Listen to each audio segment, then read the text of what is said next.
Hi friends, welcome to God is great 73కి స్వాగతం. Friends, మీరు కొత్తవారు కనుకైతే నా ఛానల్ని సబ్స్క్రైబ్ చేసుకుని ఫ్రెండ్స్, నేను పెట్టిన ప్రతి వీడియో మీకు నోటిఫికేషన్ వస్తుంది. అలాగే పక్కనున్న బెల్ ఐకాన్ నొక్కి లైక్ చేసుకుని ఫ్రెండ్స్. ఇక మనం వీడియోలోకి వెళ్దాం. ఈ ఒక్క చెట్టుంటే అమ్మాయిల బాధలన్నీ తీరినట్లే. అశోకవనంలో సీతకు పీరియడ్ సమస్యలకు ఉన్న సంబంధం ఇదే. వివాహత తన పాదాలతో అశోక చెట్టు కాండాన్ని తన్నితే చెట్టు ఎక్కువ పూలు పూసేదని, చెట్టు నిండా ఎర్రటి పూలు వచ్చేయని స్కాంద పురాణం చెబుతోంది. అశోక చెట్టు ఒక్కటి ఉంటే చాలు, మీ ఇంట్లో ఓ పెద్ద పెయిన్ కిల్లర్ ఉన్నట్లే. ఎందుకంటే ఆయుర్వేద శాస్త్రం ప్రకారం అశోక చెట్టు ఆకులు, బెరడు, పువ్వులు, విత్తనాలు మనకు చిన్న నొప్పుల నుంచి చర్మ క్యాన్సర్ వరకు చాలా రకమైన వ్యాధులను దూరం చేస్తుంది. అశోక చెట్టుతో ఏమేం ప్రయోజనాలున్నాయో ఇప్పుడు మనం తెలుసుకుందాం. అశోక చెట్టు భారతీయ సంస్కృతి, ఆధ్యాత్మికత, వైద్యంతో ముడిపడి ఉన్న విలువైన వృక్షము.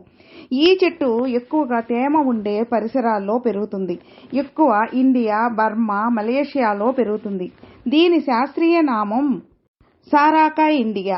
ఇది 10 మీటర్ల వరకు పెరుగుతుంది. పూర్వకాలంలో అశోక చెట్టు ఎరుపు రంగు పువ్వులు, అందమైన ఆకుపచ్చ ఆకుల వలన దీనిని ఆర్నమెంట్ ఆఫ్ గార్డెన్ అని పిలిచేవారు.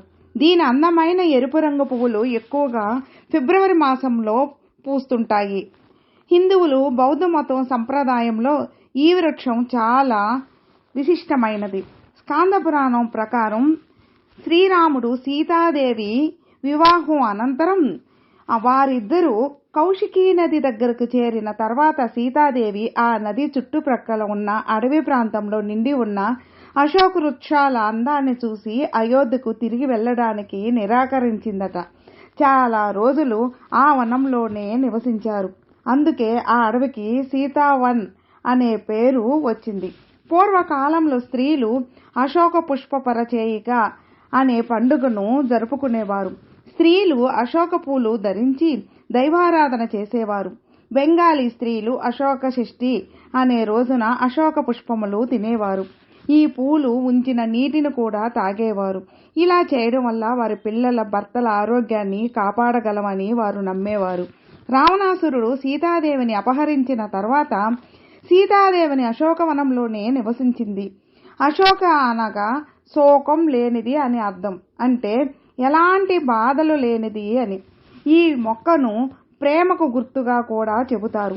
పాత రోజుల్లో అందమైన వివాహిత తన పాదాలతో అశోక చెట్టు కాండాన్ని తన్నితే చెట్టు ఎక్కువ పూలు పూసేదని, చెట్టు నిండా ఎర్రటి పూలు వచ్చేవని స్కాంద పురాణంలో చెబుతోంది. గర్భిణీ స్త్రీ నోటితో నీరు పుక్కిలించి చెట్లు వేర్ల వద్ద ఉమ్మితే చెట్లు నుంచి మంచి అశోక కాయలు కాస్తాయట. ఇలా అశోక చెట్టును యువతకులకు బాగా కనెక్ట్ అయిన వృక్షంగా పేర్కొంటారు. ఆయుర్వేదం ప్రకారం కూడా ఈ మొక్క వలన అనేక ఔషధ ప్రయోజనాలు ఉన్నాయి. స్త్రీలలో వచ్చే చాలా రకాల సమస్యలకు ఈ మొక్క దివ్య ఔషధంగా పనిచేస్తుంది. ఇక ఈ అశోక చెట్టు విత్తనాలలో సర్కిన్ లోషన్ అనే పదార్థాలు ఉంటాయి. ఇవి కూడా మంచి ఔషధంగా పనిచేస్తాయి. చరక మహర్షి అనేక వృక్షమును వేదనాస్తాపన, పెయిన్ కిల్లర్ లాగా పేర్కొన్నారు. నొప్పి తగ్గించే గుణం ఉంటుంది. అశోక విత్తనాలను, కాండం, బెరడును కషాయం చేసుకుంటే పెయిన్ కిల్లర్గా పనిచేస్తుందని పేర్కొన్నారు. ఇవి ఔషధ గుణాలు. అశోక చెట్టు ఆకులు వగరుగా ఉంటాయి. గొంతు సమస్యకు ఇవి పనిచేస్తాయి. ఈ ఆకులను బాగా దంచేసి కషాయం చేసుకోవాలి. ఇది గొంతు నొప్పి, గొంతు ఇన్ఫెక్షన్కు బాగా పనిచేస్తుంది. వాయిస్ కిల్లర్గా రావడానికి పనిచేస్తుంది. ఈ కషాయాన్ని బాగా పుక్కిలించి ఊసేయాలి. బెరడు, అశోక చెట్టు బెరడు రక్తస్రావాలను అరికట్టడానికి బాగా ఉపయోగపడుతుంది. పీరియడ్స్, రక్తస్రావం లేదా ఇతర రక్తస్రావాలు అవుతున్నప్పుడు ఈ బెరడుతో చేసిన కషాయం బాగా పనిచేస్తుంది.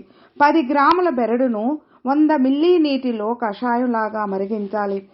100 మిల్లీలీటర్ నీరు 50 మిల్లీలీటర్గా అయ్యే వరకు మరిగించి ఆ కషాయాన్ని తాగాలి. ఇది రక్తస్రావాన్ని ఆపుతుంది. పీరియడ్స్, పెయిన్, నొప్పులు, ఇతర పీరియడ్స్ సమస్యలకు పనిచేస్తుంది.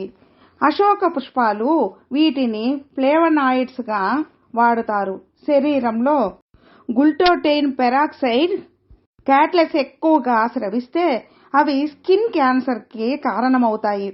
అశోక పుష్పాలని కాస్త నలిపి నీటిలో 6 గంటల పాటు నానబెట్టి ఆ నీటిని త్రాగితే ఈ చర్మ క్యాన్సరు కారక ఎంజైమ్ల ఉత్పత్తిని తగ్గించేస్తుంది. అశోక విత్తనాలు కూడా ఉపయోగపడతాయి. 3 గ్రాముల విత్తనాలను పౌడర్ చేసుకుని గోరువెచ్చటి నీటిలో కలిపి త్రాగితే స్త్రీలలో వచ్చే పీరియడ్స్ పెయిన్, రక్తస్రావాల సమస్యలు తగ్గుతాయి. దీని వ్యాసకర్త డాక్టర్ కామేశ్వరరావు గారు, ఎండి, మెల్లిస్ట్. ఈయన 2006వ సంవత్సరంలో యూపీఎస్సీ ద్వారా ఢిల్లీ నగర పాలక సంస్థలో ఆయుర్వేద వైద్యాధికారిగా చేశారు. ప్రస్తుతం ఈయన రెసిడెంట్ మెడికల్ సూపరింటెండెంట్గా ఢిల్లీలోని రాజీవ్ గాంధీ ఆయుర్వేదిక పంచకర్మ ఆసుపత్రిలో విధులు నిర్వహిస్తున్నారు. ఫ్రెండ్స్, విన్నారుగా. ఫ్రెండ్స్, మీకు ఈ వీడియో నచ్చితే లైక్ చేయండి, మీ ఫ్రెండ్స్ షేర్ చేయండి. సబ్స్క్రైబ్ చేసుకున్నట్లయితే ప్లీజ్ సబ్స్క్రైబ్ చేసుకోండి. నేను పెట్టిన ప్రతి వీడియో మీకు నోటిఫికేషన్ వస్తుంది. అలాగే మీ అభిప్రాయాన్ని కామెంట్లో మెసేజ్ చేయండి. ఓం నమః శివాయ నమః.